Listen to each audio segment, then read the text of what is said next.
For 2 long weeks, my son Ethan hadn't answered a single call. Every time his name flashed on my phone screen, it ended the same way with silence. At first, I told myself he was just busy, maybe traveling for work. But deep down, I knew something wasn't right. Mothers can feel it in their bones when the air shifts around their children. That morning, I couldn't sit still any longer. I packed a small bag, grabbed my bus ticket, and told myself I'd just dropped by his house in Chicago. The ride was 3 hours, but it felt like a lifetime. I kept staring out the window, watching the trees blur into grey streaks, feeling the kind of dread that crawls under your skin and won't leave. When I finally reached his neighborhood, the streets were quiet, the kind of quiet that hums too loudly in your ears. Ethan's house stood at the end of the lane behind the same white fence I'd seen 100 times before. But something about it felt off. The porch light was still on, even though it was broad daylight, and the curtains were half drawn, like someone had left in a hurry. I knocked once, then again, harder. Ethan Noah. My voice cracked in the cold air. No answer. When I reached for the doorknob, it turned easily, unlocked. Ethan never left it unlocked, not with a child at home. My heart began to race. I pushed the door open and a stale, damp smell hit me. The living room looked like a storm had passed through it. The sofa was pushed halfway across the room, a mug shattered on the floor, its porcelain pieces mixed with dried coffee stains. There was a child's jacket tossed carelessly over the banister, and a trail of empty water bottles scattered near the kitchen doorway. I whispered his name again, my voice trembling. Still nothing. Every step I took creaked louder than it should have. Upstairs, the silence felt heavier. Ethan's office was neat, too neat. His bed was made but untouched. Finally, I reached Noah's room. The little blue nightlight was still glowing beside his bed, though it was the middle of the afternoon. The sight of his toys, his Lego tower, his small teddy bear, slumped in the corner, hit me harder than I expected. I called softly, "Noah, sweetheart." No answer. Then I heard it, a faint scraping sound, like plastic rolling across wood. It came from under the bed. I froze. My pulse pounded so hard I thought it would burst through my chest. That small sound kept repeating, soft but deliberate, as if someone or something was breathing under there. My first instinct was to run, but my legs wouldn't move. I just stood there, one hand gripping the edge of the desk for balance. When I finally found the strength, I whispered Noah again. Silence. Then another scrape. My whole body went cold. I stumbled backward, fumbled for my phone, and dialed 911. My hands were shaking so badly I had to start over 3 times before I got the number right. "My son's missing," I stammered. "And there's something moving under my grandson's bed." 10 minutes later, red and blue lights flashed through the window. 2 officers followed me upstairs. I pointed a trembling finger toward the bed and barely managed to speak. "Under there." The taller officer knelt down and said in a calm, steady voice, "Is anyone under the bed?" No response. Just that same eerie quiet that makes you realize how loud your heart can be. Then in one motion, both officers lifted the mattress, and that's when time stopped. Underneath, curled up and shivering, was Noah, my grandson. His face was pale, his clothes filthy, and his small hands clutched an empty water bottle as if it were the last thing keeping him alive. His eyes were wide open, staring straight ahead, but seeing nothing. For a moment I couldn't move, couldn't breathe. I just knelt there, whispering his name while my hands shook too hard to touch him. That was the moment I knew something terrible had happened, and whatever it was, it had only just begun. When the officers lifted the mattress, my knees nearly gave out. Beneath it was Noah, my grandson, curled up like a wounded animal, his tiny frame shaking with every breath. His face was pale, and drawn lips, cracked hair matted against his forehead. He held an empty water bottle in his small hands, as if it were the only thing keeping him tethered to this world. For a moment, I couldn't understand what I was seeing. My mind refused to accept that this fragile boy, the one who used to run through my garden chasing fireflies, was now lying there in that state, silent, filthy, and terrified. I tried to call his name, but my voice broke before it reached him. It felt like shouting underwater. The taller officer crouched beside Noah and reached out gently, his tone calm but firm. "Hey, buddy, you're safe now." But Noah didn't move. He didn't even blink. His wide eyes were empty, fixed on something only he could see. I wanted to run to him, scoop him up, hold him until the world made sense again. But my legs refused to cooperate. I remember my hands trembling uncontrollably. One of the officers turned to me and said something about calling for medical support, but his voice was just noise in the background. I could barely hear anything over the pounding in my ears. All I saw was my grandson, too weak to cry, too scared to speak. The next few minutes lured together. One of the officers carried Noah out of the house, while the other guided me to the porch. I stumbled after them, my chest tight, gasping for air that wouldn't come. The cold Chicago wind bit into my face, but I barely felt it. The flashing red and blue lights from the police car painted the snow in a surreal glow. When the paramedics arrived, they worked quickly. They checked his pulse, his breathing, his pupils. I heard phrases like severe dehydration, malnutrition, and shock, and each word hit like a hammer. I wanted to tell them he was strong, that he loved pancakes and bedtime stories, that he always sang when he brushed his teeth. But the words stuck in my throat, because the child lying there didn't look like the boy I knew. As they lifted him onto a stretcher, I reached for his hand. It was cold, ice cold, but he squeezed back just once, faintly. That tiny movement shattered me. It was proof he was still in there somewhere fighting. I leaned close and whispered, "In Grandma's here, sweetheart. You're safe now." The paramedics closed the ambulance doors, and for the first time I saw my reflection in the window. Eyes, wide lips, trembling, a face I barely recognized. I looked like a ghost of myself. The siren wailed, and the van sped into the night, carrying away the most precious thing in my life. One of the officers stayed behind with me, his voice gentle but cautious. "Ma'am, we'll need to secure the scene. It looks like there's been a struggle." I nodded, though I wasn't really listening. My body was there, but my thoughts were chasing that ambulance down the road. In that moment, standing under the harsh light of the street lamp, I realized this wasn't just about a missing son anymore. This was something far darker. Something that had touched the life of a child who should have been safe in his own bed. As the sirens faded, I whispered to myself, "Hold on, Noah. Please hold on." I didn't know then that his silence held the key to a nightmare that was only beginning to unfold. I remember that morning as if it's still happening. The moment I stepped onto the bus, I felt the air shift, thick, heavy, carrying that quiet kind of fear only a mother knows. I chose a seat by the window, clutching my purse so tightly my knuckles turned white. The engine hummed. The wheels groaned against the asphalt, and as the bus pulled away from the station, I felt my stomach twist into knots. It was supposed to be a simple trip. 3 hours. That's what the ticket said. But time moves differently when your heart is full of dread. Every passing mile felt longer than the one before.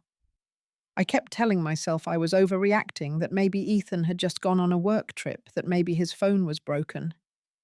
But no matter how many excuses I made, none of them calmed the storm inside me. The sky outside was grey, The kind of grey that promises rain but never delivers. Fields and small towns blurred together like memories half forgotten. I watched them pass my reflection, faint in the glass. I could see how tired I looked. Hair unbrushed, eyes swollen from nights without sleep. When you're a parent, you learn to hide fear well, but it never really disappears.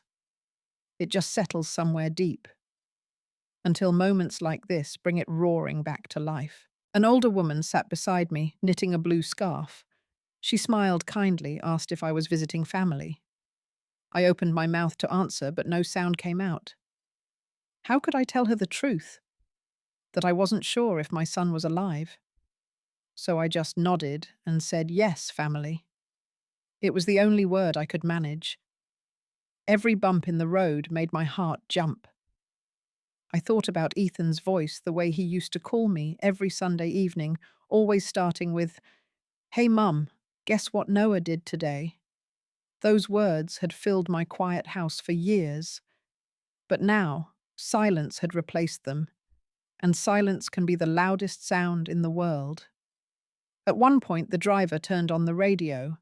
A soft country song played something about home and second chances. It made my chest ache. I thought of Noah's laughter echoing through the phone, the stories he told me about school, how proud Ethan was of him. I thought of their last visit. Ethan had brought my favorite sweet corn cake. We'd shared coffee that day, talking about everything and nothing. If I had known that would be the last time I'd see his smile, maybe I would have hugged him tighter.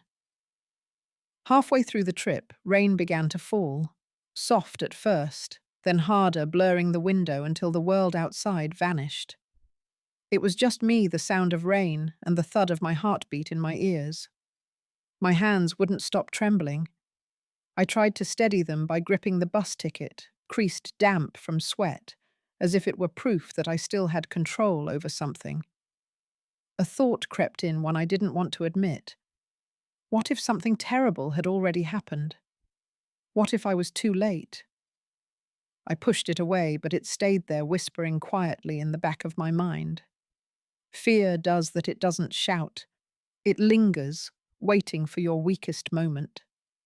When the bus finally rolled into the Chicago terminal, the city looked different than I remembered.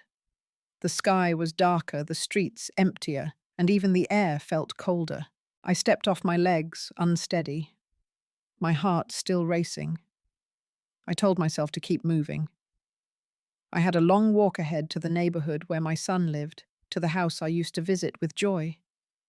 But this time, each step felt heavier, as if the closer I got, the more the world pressed down on me. Looking back, that 3-hour ride felt like the last stretch of peace before everything unraveled. I didn't know it yet, but what awaited me in that quiet suburban street would change my life forever. When I reached Ethan's street, the sky had already dimmed into that bluish grey that comes right before nightfall. The neighborhood looked exactly the same as I remembered. Neatly trimmed lawns, porch lights glowing softly, wind chimes swaying in the breeze. Yet somehow everything felt colder, emptier. Maybe it was just me carrying that dread like a shadow that wouldn't let go. Ethan's house stood at the corner, the same beige siding and wooden door I'd walked through countless times before. But something was off. The curtains were half open, fluttering slightly, even though the windows were closed. The porch light flickered, buzzing faintly, and a faint smell of dampness hung in the air like rainwater trapped inside old wood. I hesitated for a second before knocking. Once, then again. Harder. No answer. I called his name. Then Noah's, my voice echoing in the still air. When I turned the doorknob, it moved easily beneath my hand. Unlocked. That alone made my stomach twist. Ethan was careful, always double-checking locks, especially since the divorce. I pushed the door open and the faint creak it made felt louder than it should have. Inside, the air was thick. It smelled like a house that hadn't been lived in for days. stale coffee dust, and something sour, like spilled water that never dried. I took a few steps into the living room, my shoes crunching on something. A broken mug lay shattered across the floor, its handle cracked clean off. The dark stain around it had dried into the carpet. The sofa was pushed out of place, cushions scattered as if someone had shoved it in anger. One of Noah's toy cars sat under the table, tipped on its side. I remember whispering to myself, "What happened here?" The question just hung in the air, unanswered. I walked toward the kitchen, trying to steady my breathing. The water dispenser had been knocked over a puddle spreading across the tile. Empty bottles rolled around underfoot, clinking softly when I moved. It looked like someone had been desperate, drinking whatever was left, searching for something.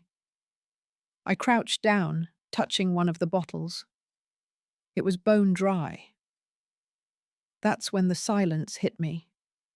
Not the kind you get in a quiet house, but a heavy, suffocating kind, where even the ticking of a clock feels too loud.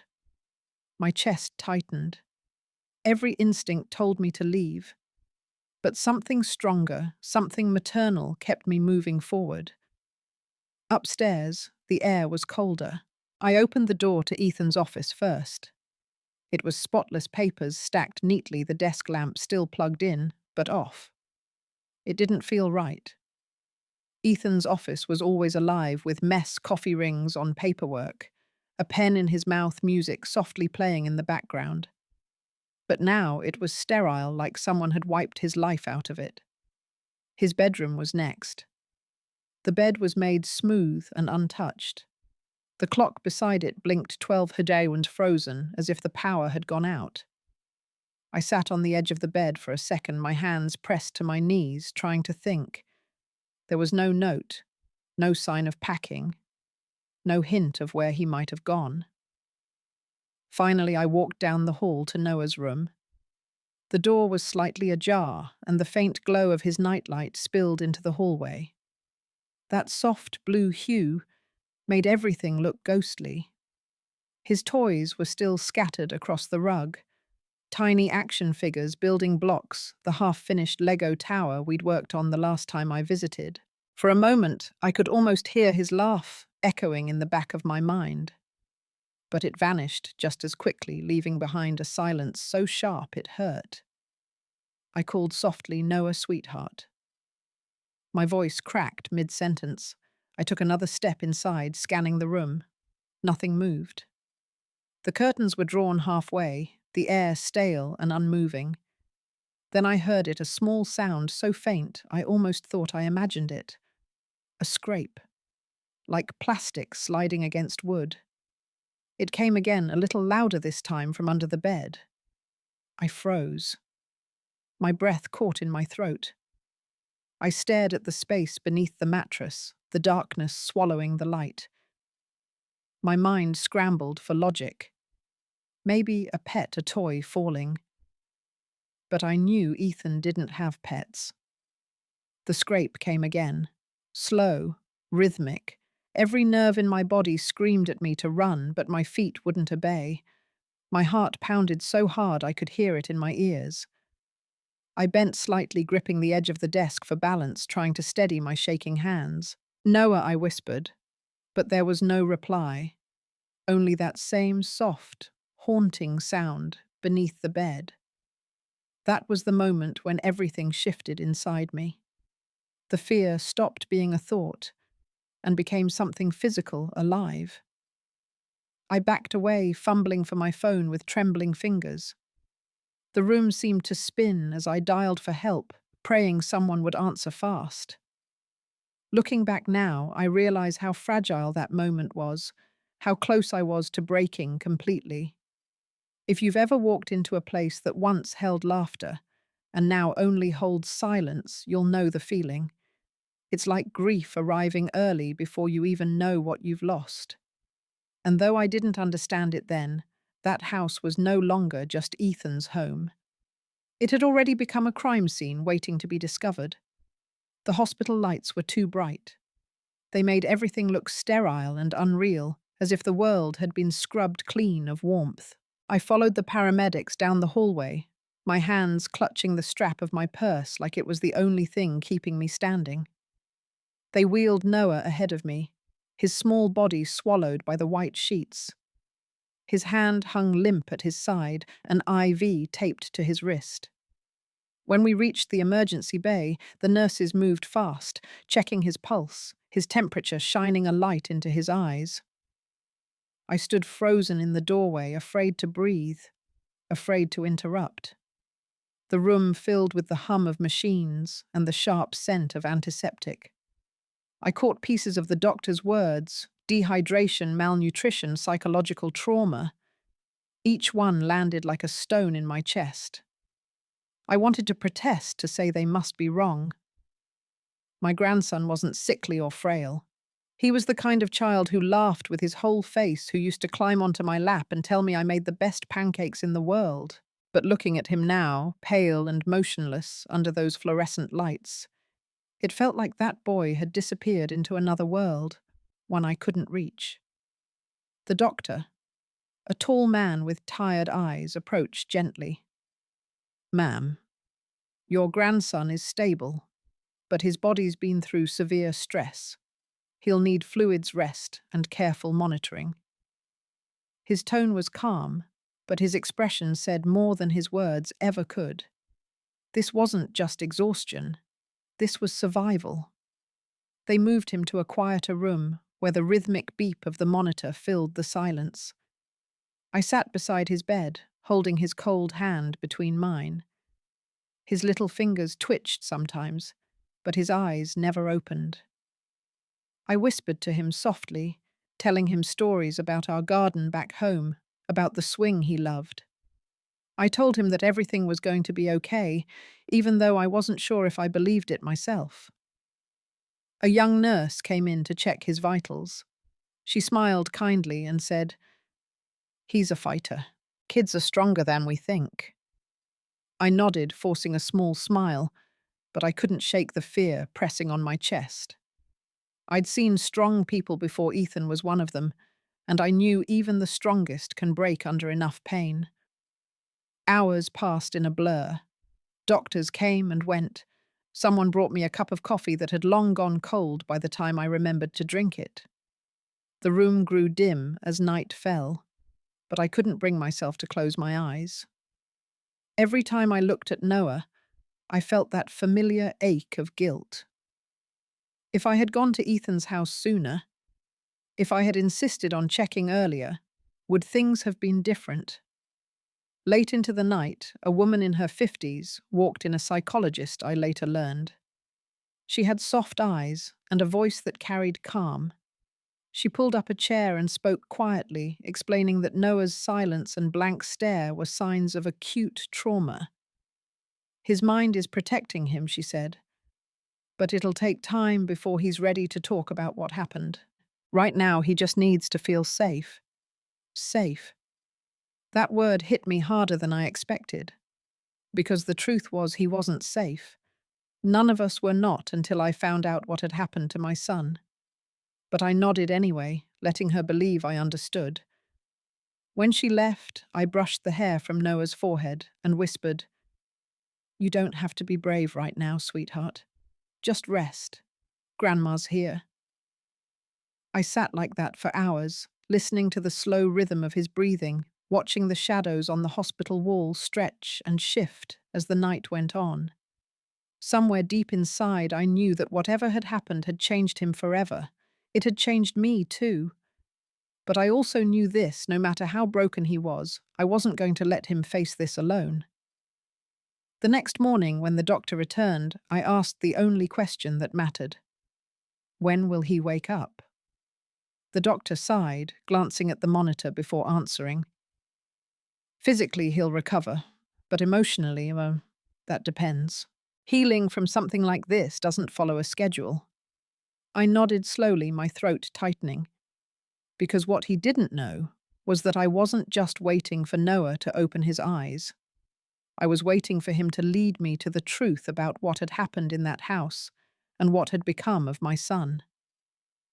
and as the first light of dawn crept through the hospital window, I made myself a promise whatever it took I would find out. For Noah, for Ethan, for all of us. The silence started small. At first it was just one missed call, then another. Then an entire day passed without hearing Ethan's voice. I told myself not to panic. He was busy, maybe stuck at work, maybe his phone had died. But deep down, a mother knows when something isn't right. That kind of worry doesn't come from imagination, it comes from instinct. I remember sitting at my kitchen table with the phone in my hand, staring at his name on the screen. I hit redial so many times that I could have done it blindfolded. The line would ring and ring before cutting to voicemail. His recorded voice, calm, warm, familiar, only made the silence feel heavier. I left messages anyway, my words tripping over themselves. Ethan. It's Mom. Just checking in. Call me when you can. When days turned into a week, that worry began to take root like a weed. I sent texts that stayed unread, little green check marks mocking me. I even tried messaging Noah on the family app. He was old enough to know how to answer. Hi, sweetheart. It's Grandma. Tell Daddy to call me, okay? I waited all night. Nothing. The second week felt unbearable. I started calling at odd hours, dawn, late night, lunchtime, hoping to catch him off guard, to hear the phone pick up even by accident. But every call ended the same way, with that hollow tone that sounds more final every time you hear it. You start to lose your sense of what's normal when that happens. Meals go cold. The house gets quiet. Every noise becomes suspicious. The hum of the fridge, the ticking clock. I'd wake up in the middle of the night, convinced I heard his voice, only to realize it was just the wind pushing through the old windows. By the fifth day, I started calling people who might have seen him.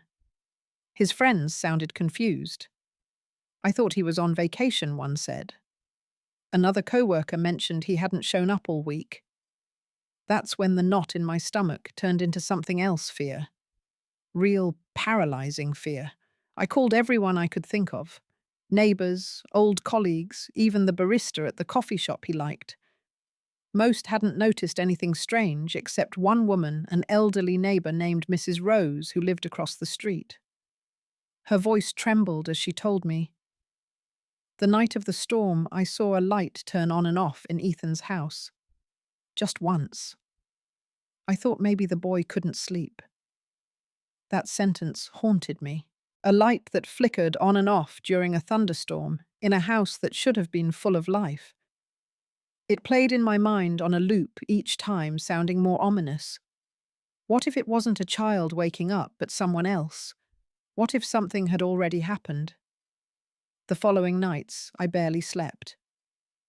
I sat in the dark with my phone in my lap, staring at it like it could somehow give me answers.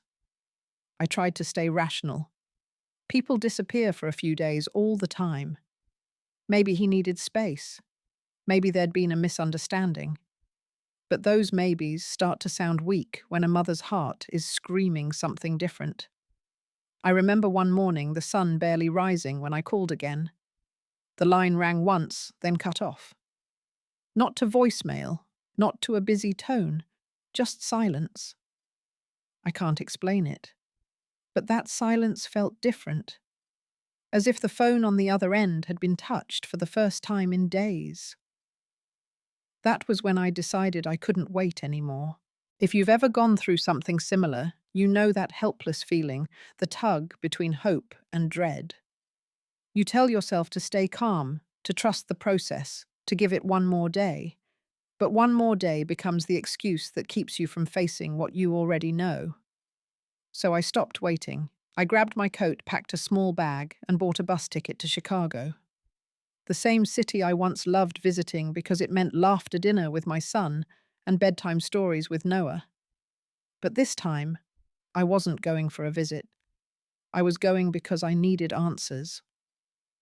Looking back, those 2 weeks feel like a blur of unanswered rings and sleepless nights. but they also taught me something about silence. It's never really empty. It's full of warning signs, if only we're brave enough to listen. And that silence, as heavy as it was only the beginning. The day after Noah was admitted, two detectives came to the hospital. Their faces were calm, professional, but I could see the concern in their eyes. They asked if I could walk them through everything I'd seen at the house. The broken mug, the spilled water, the unlocked door. I told them everything, my voice trembling at times, my hands twisting a tissue until it nearly tore in half. They took notes quietly, then exchanged a look that made my heart sink. That same afternoon, they returned to Ethan's home with a forensic team. I stayed behind at the hospital watching over Noah, but part of me was there with them walking through those rooms again in my mind. I imagined their flashlights sweeping across the floor, their gloved hands collecting samples, their quiet murmurs filling the silence that had once belonged to my son's laughter. It was late in the evening when the phone rang. The lead detective's voice was low, careful, the kind of tone people use when they know bad news can't be softened. He said they had used luminol, a chemical that glows blue under black light, to check for hidden traces of blood. He explained that even when a surface looks clean, luminol reveals what the eye can't see, and what it revealed in Ethan's living room was far more than anyone expected. They found a large pool of blood near the coffee table. Not a spill, not an accident. It had seeped deep into the carpet fibers, invisible, until that haunting blue light brought it back to life. I remember gripping the edge of the table so hard I thought I'd break it. The detective said they were sending samples to the lab for DNA testing, but I already knew what they would find. When I hung up, the world around me blurred. I couldn't feel my hands, couldn't find my breath. It was as if the hospital walls were closing in. I turned to look at Noah. He was sitting up slightly, holding his teddy bear, his eyes glassy, but aware. Somehow he must have sensed something, because the moment our eyes met, he whispered, his voice trembling, "Grandma, Dad's dead, isn't he?" Those words shattered me. I tried to say no to reassure him, but the lie wouldn't come out. I just reached for him, pulling him close. His tiny body shook as he cried into my shoulder. His sobs, raw and broken, like they were coming from a place no child should ever have to reach. In that moment, the room felt painfully still. The only sound was his crying and the faint beeping of the monitor beside the bed. I stroked his hair and whispered, "I'm here, sweetheart. You're safe now." But safety is such a fragile word. It doesn't mean much when the people who are supposed to protect you have vanished without a trace. When the detective called back later, he told me the case was now being treated as a possible homicide. The words hit like a physical blow. Homicide. It didn't feel real. My son, who once fixed neighbors' fences just to help, who spent weekends building Lego castles with his boy, was now a name in a criminal file. I could almost hear the sound of his laughter echoing from the past, mixing with the word I couldn't unhear. That night, I couldn't bring myself to leave the hospital. I sat beside Noah until he fell asleep again, his cheeks still wet from tears. I looked at his little face, pale under the glow of the night lamp, and thought about how unfair it was that he had to carry a grief too heavy even for me. Sometimes people say that when you lose someone, time slows down. But it wasn't slow, it was heavy. Every second dragged, but it also crushed me. I wanted to scream, to run back to that house, to make sense of what they'd found. Instead, I sat there quietly listening to the soft hum of machines and the whisper of my grandson's breath, wondering how much more truth we could survive. Grief has a strange way of sharpening you. That night, between exhaustion and despair, a new kind of clarity set in. Whatever had happened to Ethan, whatever nightmare had unfolded in that living room, I would find out. Because when the people you love are gone, Justice becomes the only language your heart still understands. It was raining hard that night, the kind of rain that sounds like the sky is breaking apart. Noah's voice was small and unsteady as he began to tell the story, his eyes fixed on the teddy bear he refused to let go of. I sat beside him, afraid to breathe, afraid to interrupt the fragile courage it took for him to speak. He said he had been in his room building one of his tall Lego towers, the ones Ethan used to call skyscrapers. The thunder outside made the windows shake, but he didn't mind. He liked storms. They made him feel cozy when his dad was home. But that night felt different. The storm seemed angrier, louder. Then the doorbell rang. Noah looked up, curious. His dad went to the front door, and for a moment everything went quiet except for the rain. Then he heard voices, one sharp, one calm, both growing louder. He peeked around the corner and saw his father's face, pale and tense. It was the first time Noah had ever seen him look afraid. Ethan turned toward him quickly and whispered something urgent, his voice shaking but firm. He told him to hide, to go under the bed and not come out until he called for him. Noah didn't understand why, but the fear in his father's eyes told him it wasn't a request. It was a plea. He crawled under the bed just as Ethan pulled the comforter down to cover the opening. Through the small crack between the blanket and the floor, Noah could see the shadows move. Then he heard the front door slam open. Footsteps echoed through the hallway, two sets, one light, and quick, the other heavy and deliberate. He recognized one of the voices immediately. His mother, Olivia, the woman he hadn't seen in months. Her voice was sharp, cutting through the sound of the storm like broken glass. She was angry, yelling about money, about something Ethan owed. Her words tumbled into curses. Behind her was a tall man, someone Noah had never seen before. He didn't say much, just stood there with his arms crossed like he was waiting for a signal. Noah said his dad tried to stay calm. He told Olivia she needed to leave, that this wasn't the time or place. But she wouldn't listen. Her anger had turned into something wild, something that filled the room like smoke. The tall man stepped closer. Ethan told him to back off, but the man shoved him. Once, then again, harder. Noah's small voice faltered as he said, "Dad fell." He paused, his hands gripping the bear tighter. He hit his head on the table. It was loud. Then he didn't move anymore. I felt my chest tighten. Every mother's nightmare is to imagine their child seeing something like that, to watch life end right in front of them. Noah said. Olivia gasped. She crouched down beside Ethan's body, shaking him, whispering something he couldn't hear. Then, as if realizing what she had done, she stood up and turned to the man. They argued in low voices. Noah didn't understand the words, but he heard one sentence clearly. "We have to get him out of here." He watched, frozen in silence, as they grabbed a blanket from the couch and wrapped it around his father. The sound of fabric sliding across the floor was etched into his memory forever. He wanted to scream, to run, to stop them, but he remembered what his dad had said. Stay hidden. Don't move. He covered his mouth with his hands to keep from making a sound. Tears rolled down his cheeks, mixing with the dust beneath the bed. He saw his mother and the stranger drag the covered body toward the door. The rain outside roared louder, as if it wanted to drown out the truth.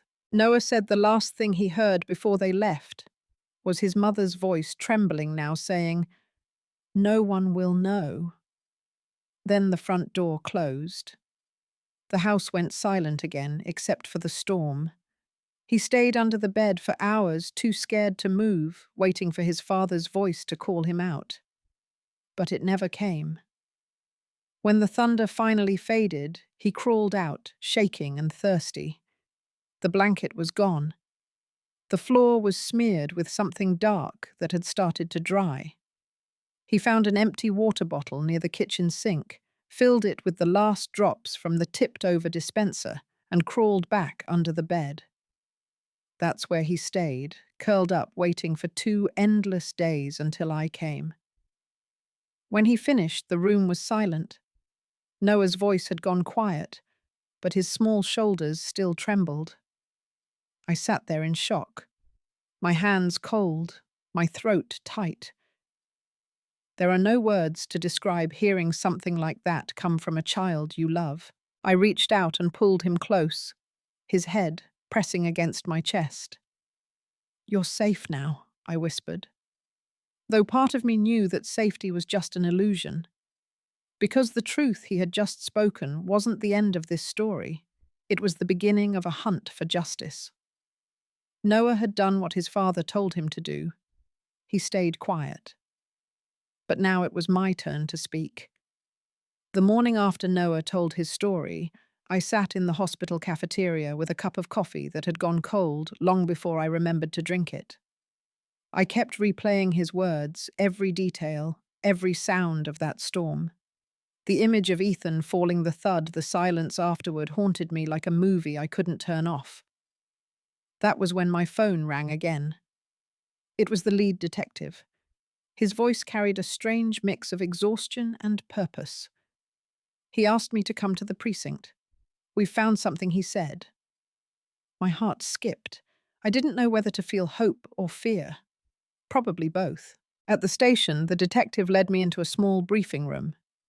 On the table was a large city map covered in red dots and scribbled notes. He clicked a remote, and a grainy video appeared on the monitor. "This footage comes from a security camera across the street from Ethan's house," he explained. The video was shaky, the kind you'd expect from an old system. But even through the rain and darkness, I could make out a dark truck parked in front of the house. The timestamp read the same night. Noah had described the night of the storm. The truck's engine lights flickered, then turned off. For several minutes, nothing moved. Then under the dim streetlight, 2 figures appeared, one tall, one smaller. They seemed to struggle with something long and heavy wrapped under a tarp. It was awkward, unsteady, like dead weight. I covered my mouth. The detective paused the video. "We believe that's your son's body, Mrs. Bennett," he said softly. My vision blurred. I couldn't speak. I just nodded, slowly, tears pooling in my eyes. He resumed the video. The truck lingered for a few moments, then drove away, its rear lights vanishing into the rain. The plates were barely visible, smudged by the storm. The detective zoomed in, but all we could see were streaks of light and water.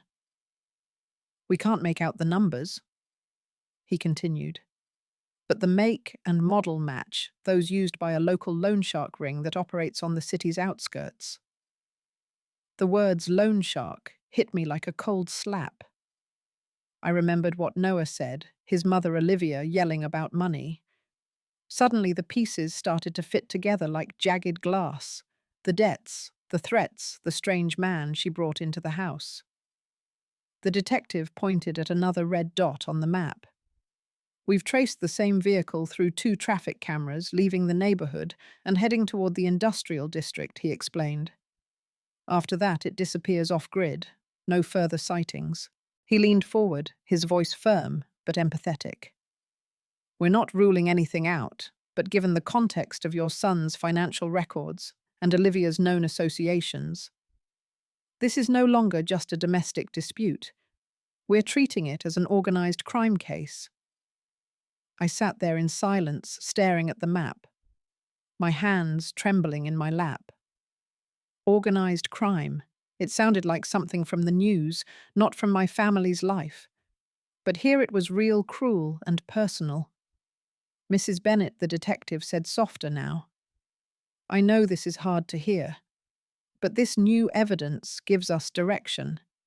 We're going to find out who did this." I wanted to believe him. I really did. But faith is hard to hold on to when your heart is breaking.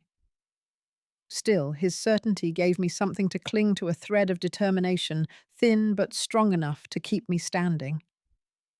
When I left the precinct, the sun was setting.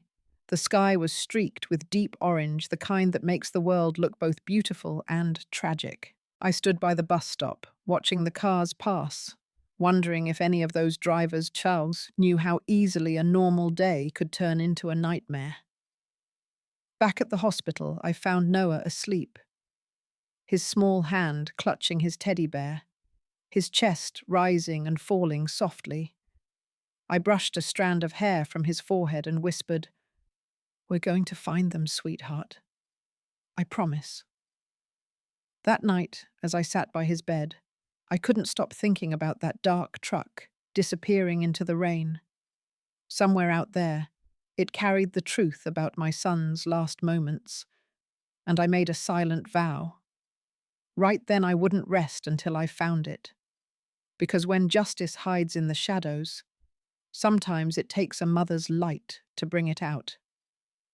A few days after the footage surfaced, the detective called again. His voice was calm, deliberate, but I could tell there was a new urgency underneath. "Mrs. Bennett, we've located the address where Olivia was staying. Would you like to accompany us?" Every part of me hesitated. I didn't want to see another place that carried her scent, another corner that reminded me of everything she had destroyed. But I also knew I couldn't stay behind. If there was even the smallest chance of finding something that could bring Ethan justice, I had to be there. The drive took us to a part of the city I had never seen before, the kind of place where the paint peeled off the walls and the air smelled of dampness and exhaust. The buildings were tired, the windows streaked with grime, and stray cats darted through alleys like shadows. We stopped in front of a run-down apartment complex with a flickering neon sign that buzzed above the entrance. Inside, the landlord sat behind a desk piled high with old newspapers. She was a woman in her 50s, with tired eyes and nicotine-stained fingers. The moment she saw the badges, she sighed like she'd been expecting this visit. "Olivia," she said, exhaling a thin stream of smoke. "She left 2 weeks ago, gave me the key, paid what she owed, and vanished." 2 weeks ago, the same night Ethan disappeared. "Did she say where she was going?" the detective asked.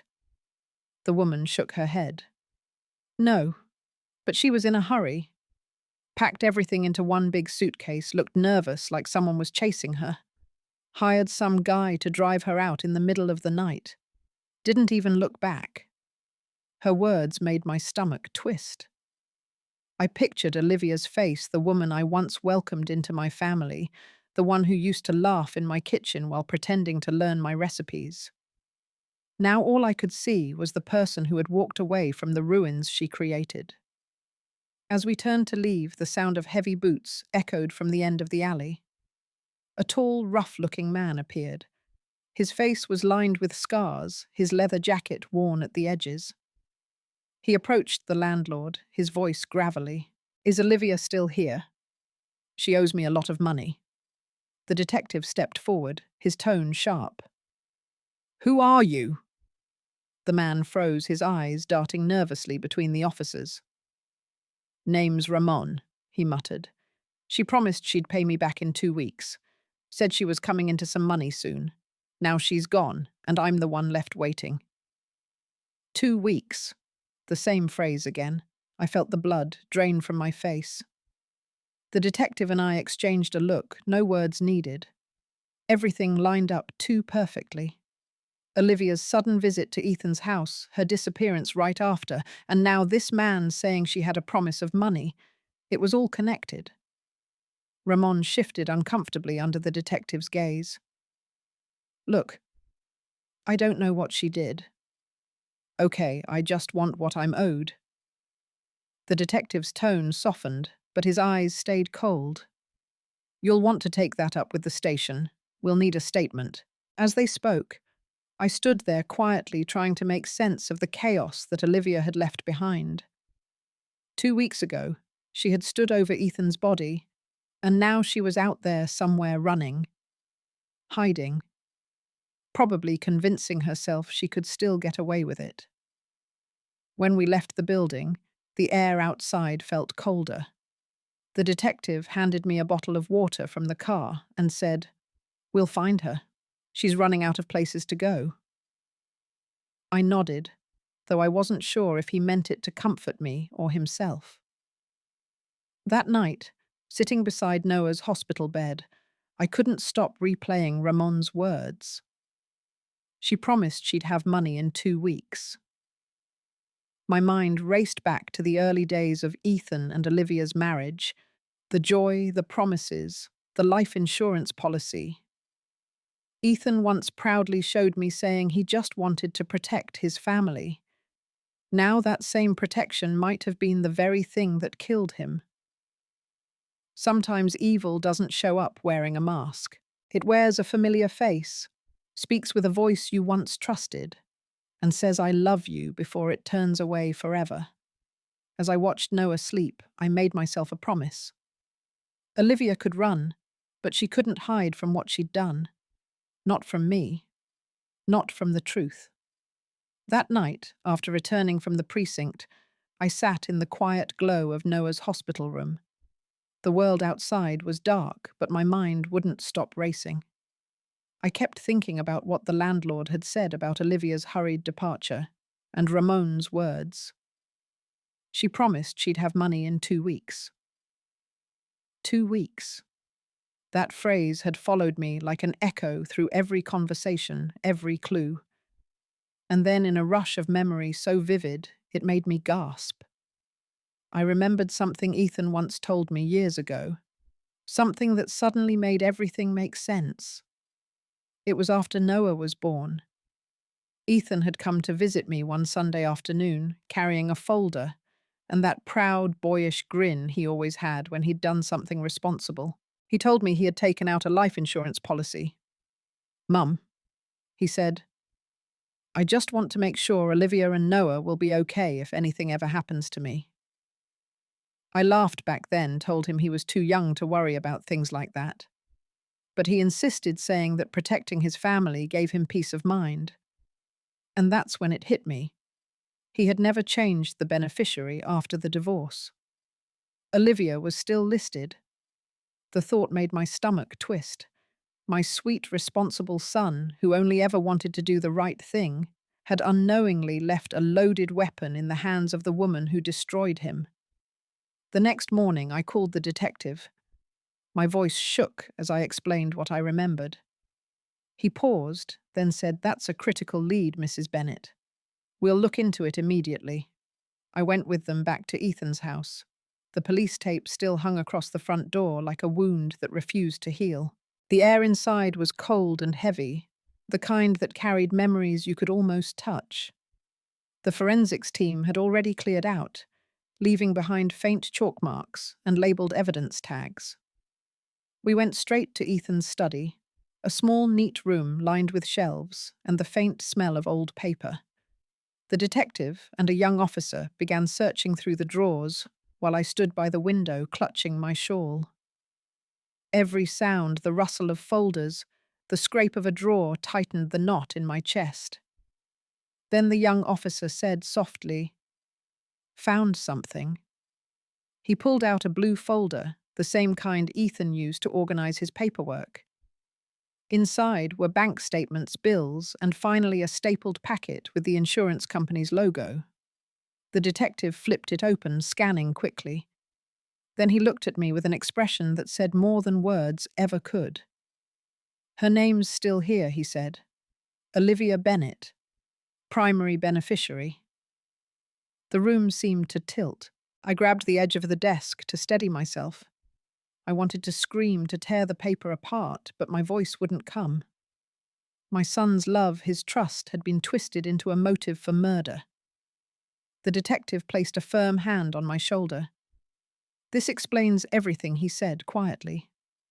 "If Ethan died in what looked like an accident, Olivia would have inherited the full payout, enough to clear her debts and disappear."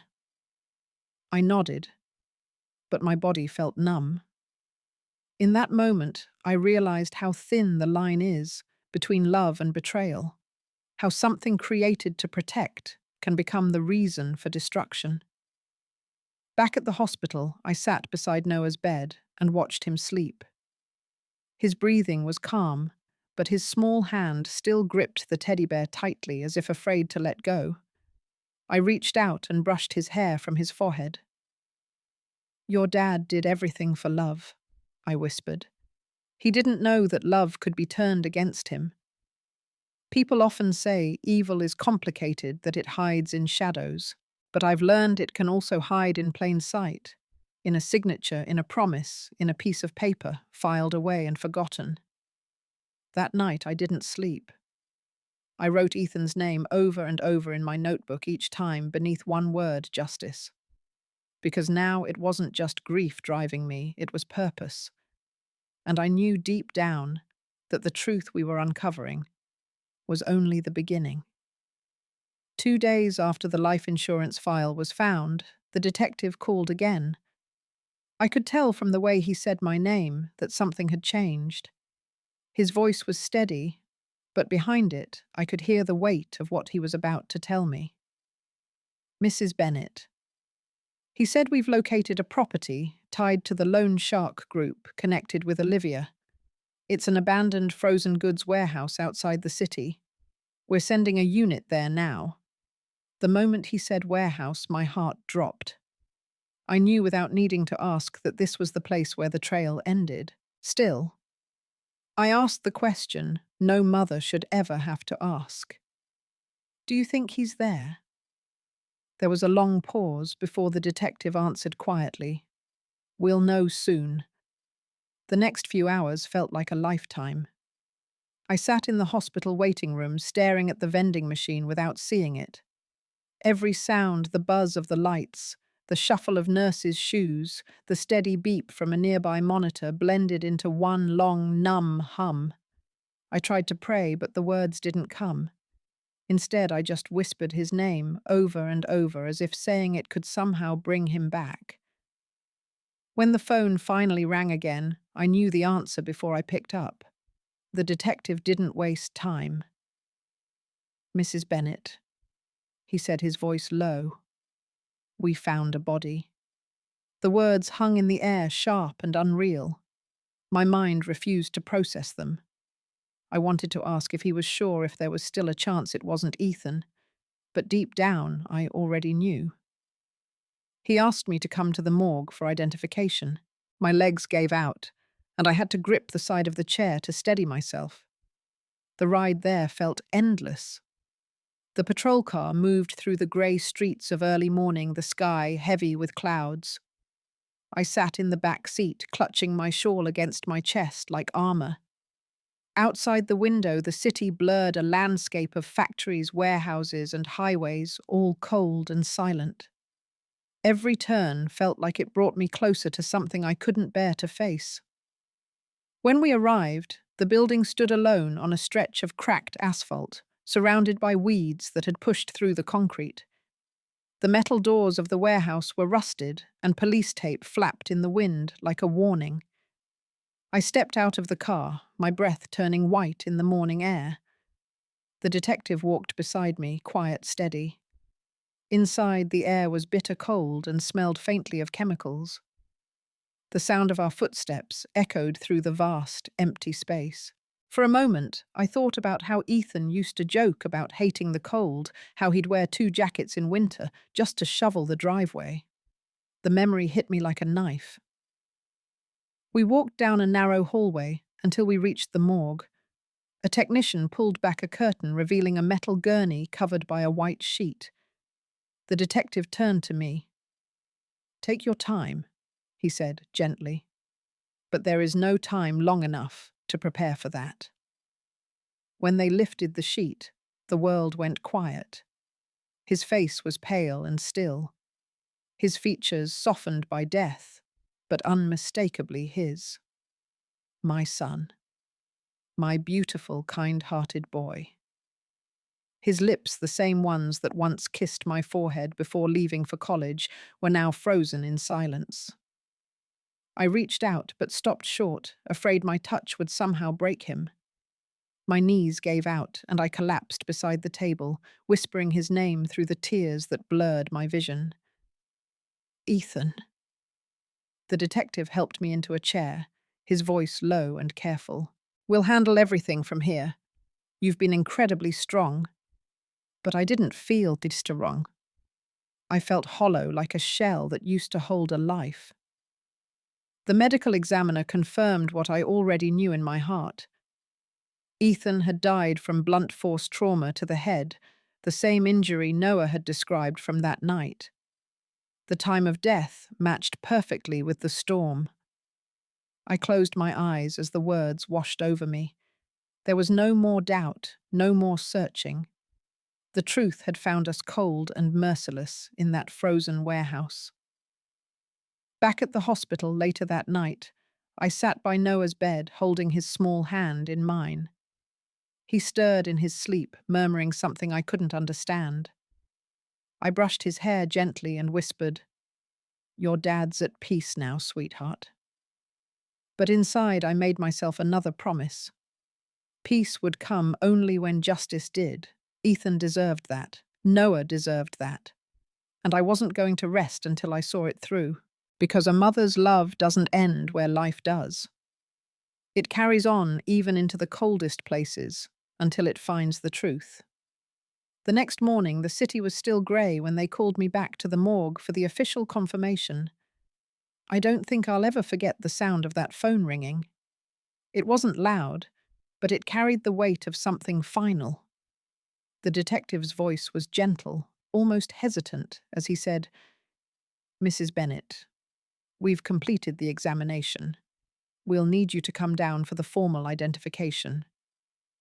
I sat there for a long time after hanging up, staring at the walls of the hospital room. Noah was still asleep, his small hand resting on the teddy bear that had barely left his arms since that night. I wanted to stay by his side to keep pretending that there was still hope, but I knew that chapter was closing. Ethan deserved for me to see this through, to see him one last time, no matter how much it broke me. When I arrived, the morgue was colder than I expected. The air smelled faintly of metal and disinfectant, the kind of sterile stillness that makes your skin crawl. A technician met me at the door, his face kind but unreadable. He led me down a narrow hallway where the lights buzzed overhead, each step echoing like a drumbeat inside my chest. The detective was waiting near a silver table, his eyes soft with pity. A white sheet covered the body. He gave a slow nod to the technician, who carefully folded the sheet back. And there he was. Even through the changes that death brings, I knew him instantly. The slope of his brow, the faint scar near his temple from when he fell off his bike as a boy, it was all still there.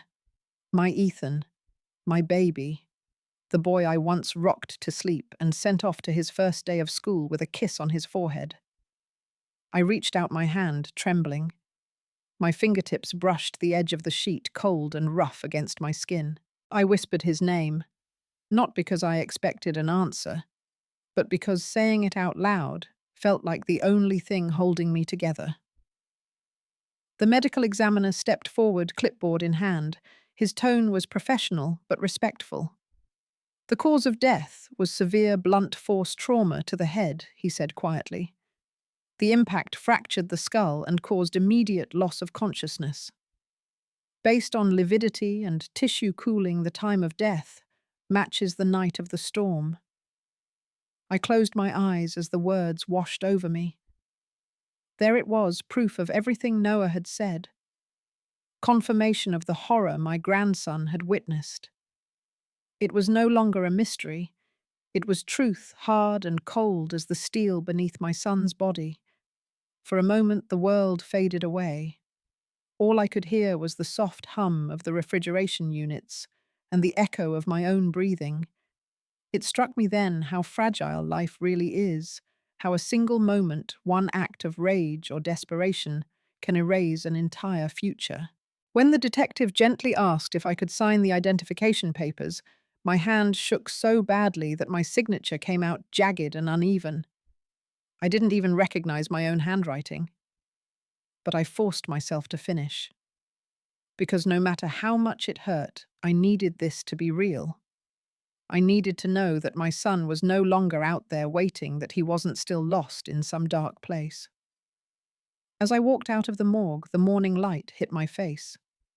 The sun had finally broken through the clouds, but it felt wrong, too bright, too alive for a world that had just taken my child.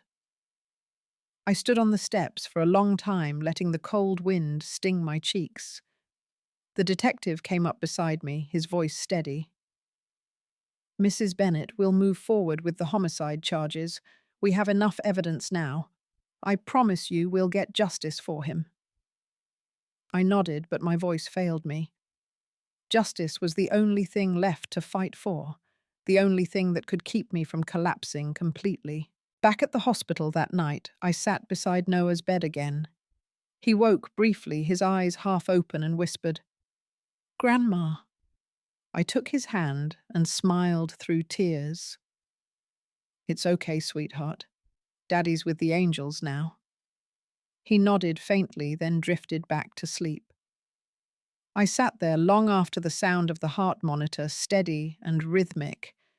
For the first time since this nightmare began, I allowed myself to cry, not just for what I lost, but for the truth that had finally been laid bare. Death had taken my son, but it couldn't take his story. And I promised myself right there in that small hospital room that I would be the one to tell it, to make sure no one ever forgot what really happened on that stormy night. Because some truths, no matter how frozen, deserve to be heard until they thaw the world around them. A few days after I identified Ethan's body, I got another call from the detective.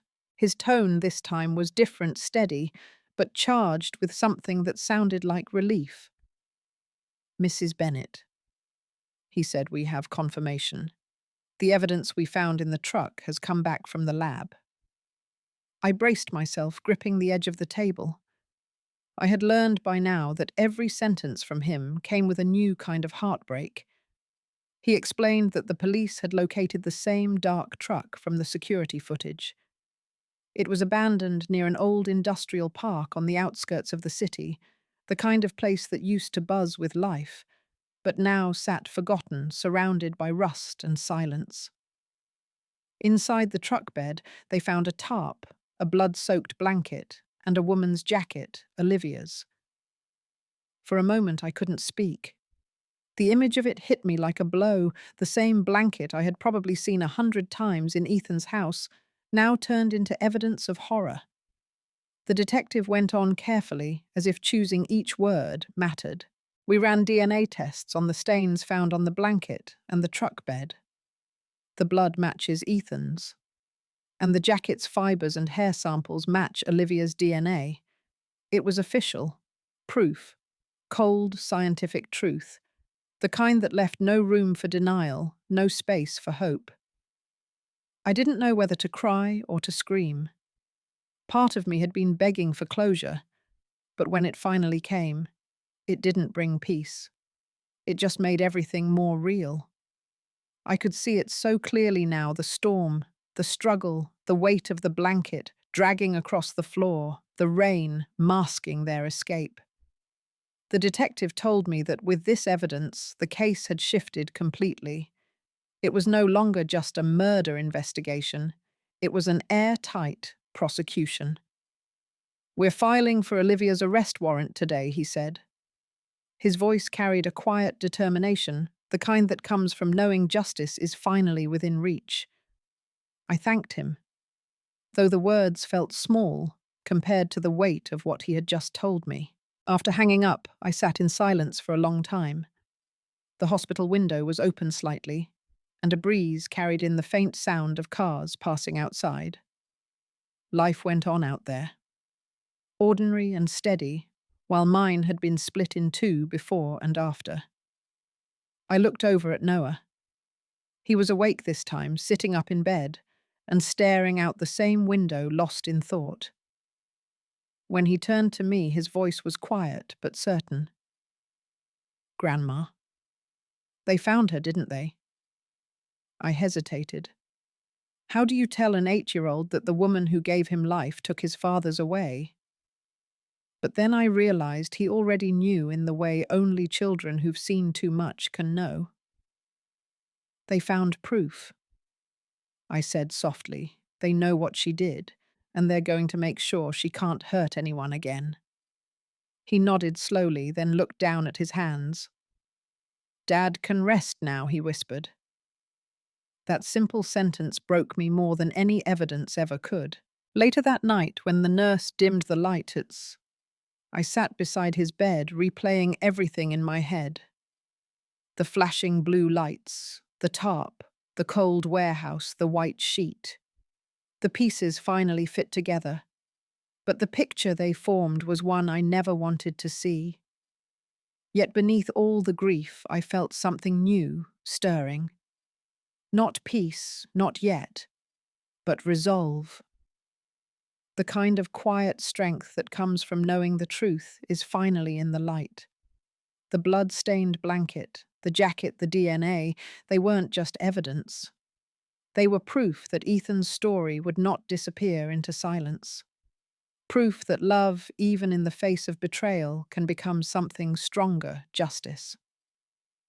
I leaned over and kissed Noah's forehead.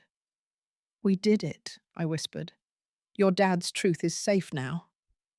And for the first time in weeks, I felt the faintest flicker of warmth in my chest.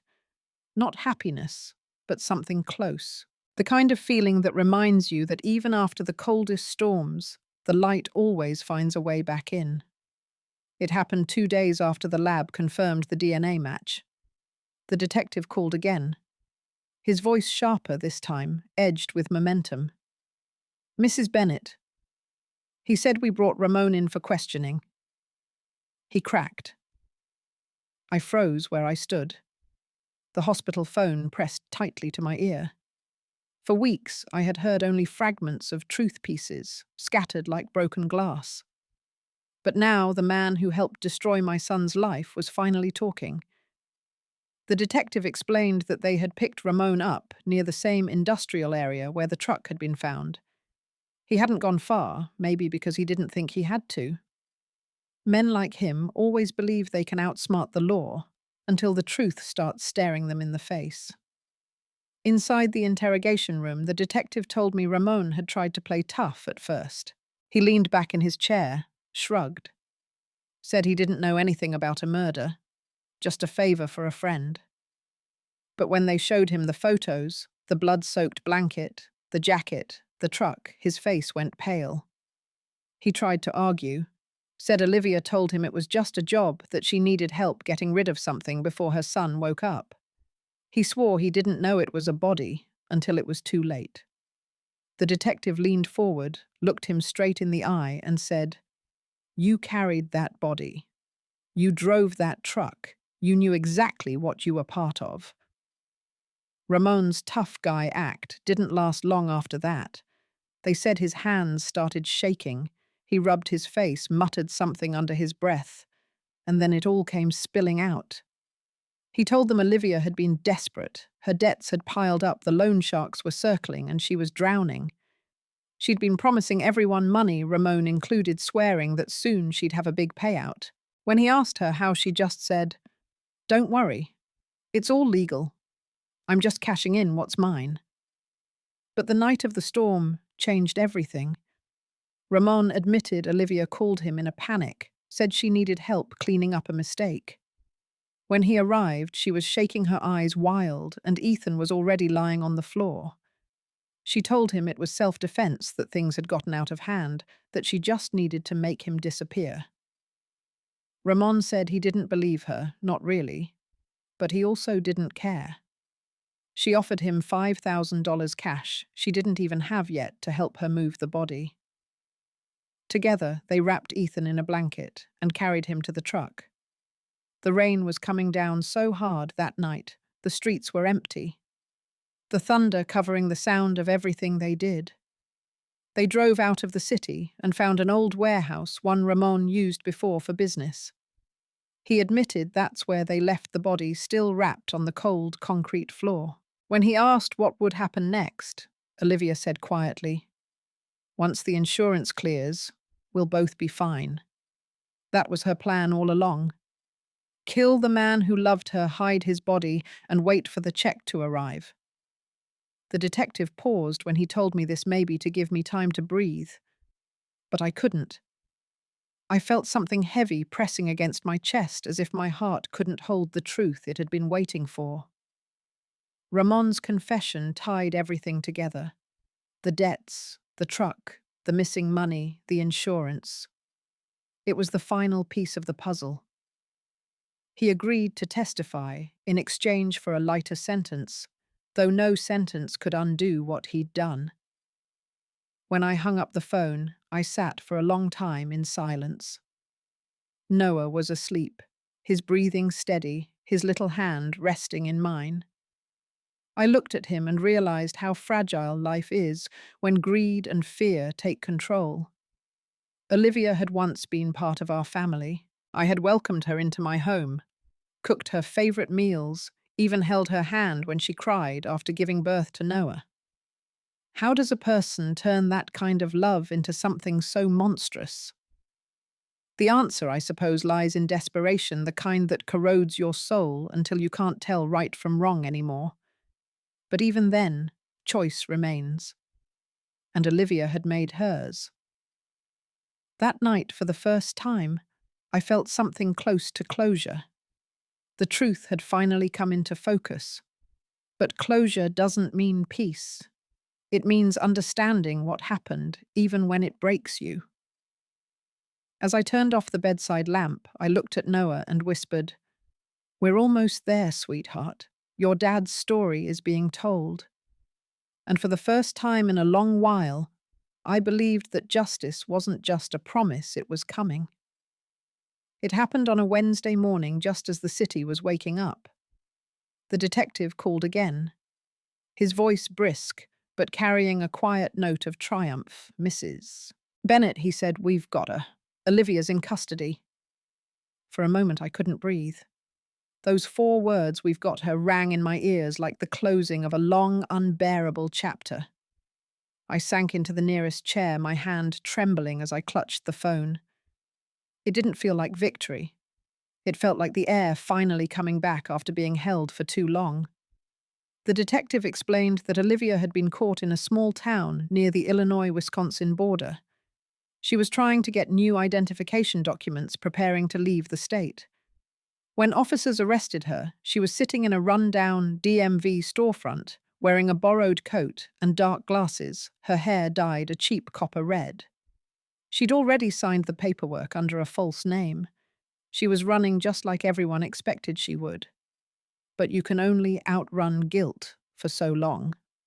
At the precinct, she kept her composure for the first few hours, pretending she was the victim of some misunderstanding. She told the officers she'd left town because she was afraid that she didn't know anything about Ethan's death. But then they laid out the evidence, the photos from the warehouse, the truck, the blood-stained blanket, and finally Ramon's confession.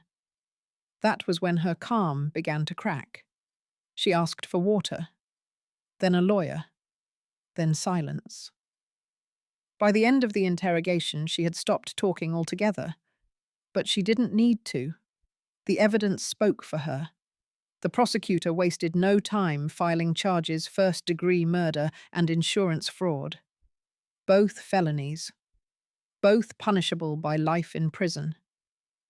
When the detective told me the news, he spoke carefully, as if not wanting to overwhelm me. But I could hear the relief in his voice too, the quiet satisfaction of a man who had chased the truth and finally caught it.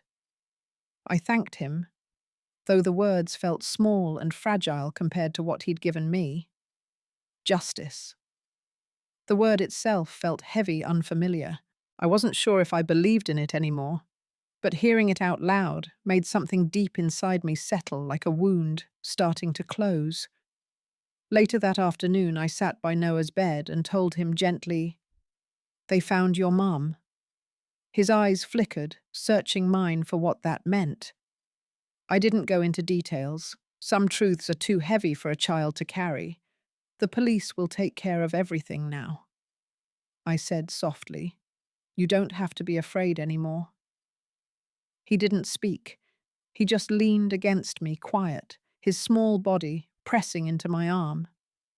After a while, he whispered, "Can we go home soon?" That word, home, broke me. Because the truth was, home wasn't a place anymore. It was something we'd have to rebuild from the ashes of everything Olivia had destroyed. That night, I watched the evening news in the hospital cafeteria.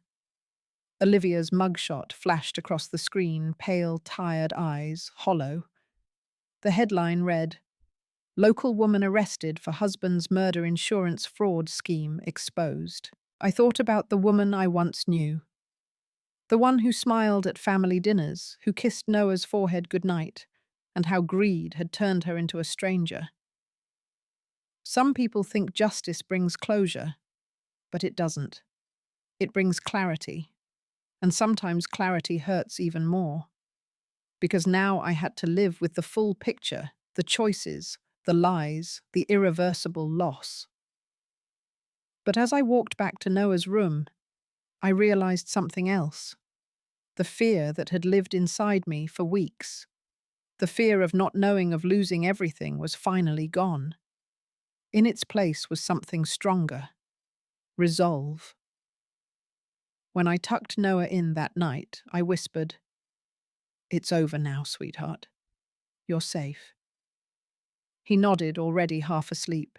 His breathing was calm, peaceful, for the first time in months. I sat there long after he drifted off the dim hospital light, casting a soft glow on his face. For the first time, I allowed myself to believe that maybe, just maybe, healing was possible. Ethan's story had found its ending, and while no justice could ever bring him back, it had given us something else, the truth, and that I decided would be the foundation of our new beginning. The trial began 6 months later on a chilly spring morning when the courthouse steps were crowded with reporters. I remember standing there clutching Noah's hand, the sound of cameras clicking like a swarm of locusts around us. The air smelled of rain and coffee, and my heart pounded with a rhythm that matched the echo of every footstep in that marble hallway. This was the day the truth would finally speak for Ethan. Inside the courtroom felt both grand and suffocating. Wooden benches lined the walls, and the ceiling arched high above us, as if reminding everyone that justice was supposed to stand taller than our pain. Olivia sat at the defense table, pale and expressionless. Her hair was darker now, neatly tied back, her face hollowed by months of confinement. But even then there was a strange defiance in her eyes, a quiet refusal to accept what she had done. The prosecutor began methodically laying out the timeline of the crime. Piece by piece, he rebuilt the night of the storm in front of the jury. He spoke calmly, almost gently, but his words cut like glass. He played the security footage, showing the dark truck under the streetlight, the luminol images of blood on the living room floor, the forensic report confirming the DNA match between the stains on the blanket and Ethan's body. Then came the insurance file, the policy Ethan had taken out years before, still listing Olivia as the sole beneficiary.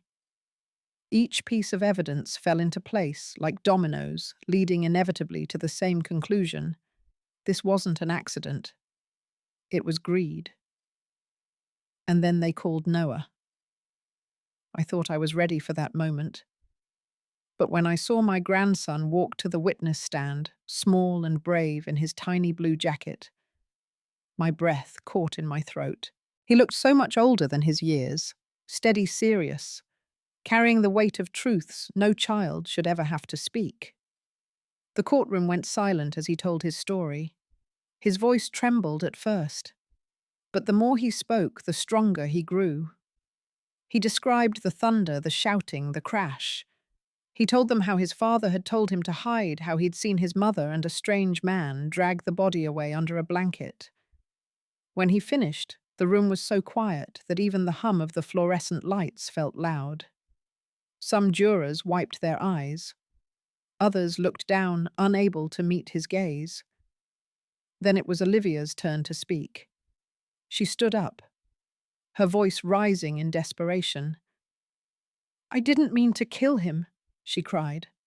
"I just needed the money. He was supposed to understand. I was drowning. I didn't have a choice." The prosecutor didn't flinch. He waited for her to finish before stepping forward. His tone was calm, almost pitying. "You didn't have a choice," he said softly. "Then why did you hide the body? Why did you lie to your son? Why did you clean the blood? Wrap him in a blanket and stage a disappearance?" Olivia said nothing. Her lips quivered, but no sound came out. The silence that followed was heavier than any words. The prosecutor turned back to the jury. "Ladies and gentlemen, this was not desperation. This was calculation. A mother who could stand over her husband's body and think not of grief, but of profit." He paused, his voice firm now. Ethan Bennett loved his wife and trusted her completely. He took out a policy to protect her, and she used that love as her weapon. The defense attorney tried to paint Olivia as a woman pushed to her breaking point, someone consumed by debt fear and bad influence. But by then it didn't matter. The truth had already filled the room. You could feel it in the stillness in the eyes of the jury, in the ache of everyone who had heard Noah's trembling voice. I sat there, my hands clasped tightly together, fighting to hold myself steady. Every word felt like reopening a wound, but it was a wound that needed air if it was ever going to heal. By the time closing arguments ended, even the sound of Olivia's sobbing couldn't drown out what everyone already knew. This wasn't just about money. It was about betrayal, the kind that seeps into a family and poisons everything it touches. When court adjourned for the day, I stepped outside into the sunlight, the crowd murmuring behind me. Noah reached for my hand again, his small fingers warm against my palm. "Is it almost over, Grandma?" he asked. I looked down at him and nodded. "Almost," I said. "Tomorrow the truth gets its final word." And for the first time, I felt that the storm that had shadowed our lives was finally starting to pass. The final day of the trial felt heavier than all the others combined. The courthouse was silent in a way that made every breath sound too loud, every shuffle of paper echo off the walls. After weeks of testimony evidence and sleepless nights, everything came down to this moment, the reading of the verdict. I sat in the front row, Noah beside me, his small hands folded in his lap. He wore a navy sweater that used to be Ethan's when he was that age. The sleeves were a little long, but he refused to roll them up. He said it made him feel close to his dad. I didn't correct him. I just squeezed his shoulder and told him to be brave a little longer. Olivia was led into the courtroom wearing her beige prison uniform. She looked smaller now, her face drawn and pale, the confidence she once wore like armor completely gone. Her eyes flickered briefly toward us, then away. I didn't see anger there anymore, just exhaustion, maybe even a faint understanding of what she'd done. When the judge entered, everyone rose. The sound of the gavel cut through the air like thunder, and the tension in the room grew so thick you could almost taste it. The jury filed in their faces, solemn, unreadable. My heart pounded against my ribs. Every second stretched into forever. The foreman stood and read the verdict in a clear, unwavering voice. On the charge of first-degree murder, guilty. On the charge of insurance fraud, guilty. A wave of sound rippled through the courtroom, gasps, whispers, muffled sobs. Olivia's knees buckled slightly as she gripped the table, her lips trembling. The judge turned to her and spoke in a calm, steady tone that carried the weight of finality. For the crime of premeditated murder, this court sentences you to life in prison without the possibility of parole. There it was, the end of the long, terrible story that had taken everything from us. The prosecutor's voice was steady as he continued. Ramon, who had cooperated and confessed, received 20 years for his role in concealing the crime. 20 years time enough to sit in silence and remember the night he helped destroy a family. As the judge's gavel struck one last time, Olivia turned her head as if she wanted to say something, but no words came. Only tears. Maybe they were for Ethan, maybe for herself, or maybe finally for Noah. But by then it didn't matter. The truth had already spoken. I didn't cheer. I didn't clap. Justice isn't something you celebrate. It's something you survive. When the courtroom began to empty, Noah turned to me with wide, uncertain eyes. "It's over," he asked softly. I nodded. "It's over." He leaned into me, then his small body trembling, and I wrapped my arms around him. For the first time since that night, I felt him truly let go. The fear, the confusion, the weight he'd been carrying for months. My tears fell into his hair, and I didn't stop them. They weren't just tears of grief anymore. They were tears of release. Around us, reporters whispered, and pens scratched against notepads. But I didn't hear them. The world could talk all it wanted. For me, everything narrowed to that single moment, holding my grandson, feeling his heartbeat against mine, knowing we had both survived the storm. Outside, the afternoon light streamed through the courthouse windows, soft and golden. The air felt different, somehow lighter, cleaner. Justice had been spoken, and though it couldn't bring Ethan back, it had given us something precious: peace. As we stepped outside, I looked up at the sky and whispered a quiet promise. "It's done, Ethan. She'll never hurt anyone again." Noah squeezed my hand. "Can we go home now, Grandma?" This time I smiled. A real smile, the first in what felt like forever. "Yes, sweetheart," I said. "Let's go home." And as we walked down those courthouse steps, hand in hand, I realized that justice doesn't always roar. Sometimes it whispers softly through tears, through forgiveness, through the quiet beating of two hearts that made it to the other side. The weeks after the trial passed in a blur of quiet mornings and heavy evenings. The cameras disappeared. The calls slowed, and the noise that had once surrounded us faded into silence. For the first time in months, I could hear the sound of my own thoughts. It was strange, almost unsettling, how peace could feel so foreign after so much chaos. When the court released Noah back into my care permanently, we left the city. I packed what little we had and drove us to the countryside, to the same small town where I had raised Ethan. The air there was softer, the kind that carried the smell of pine and rain. The house was old, creaky in the corners, but it felt safe. It felt like starting over. Noah didn't say much during those first few weeks. He would sit by the window for hours, watching the trees sway his teddy bear, always tucked under his arm.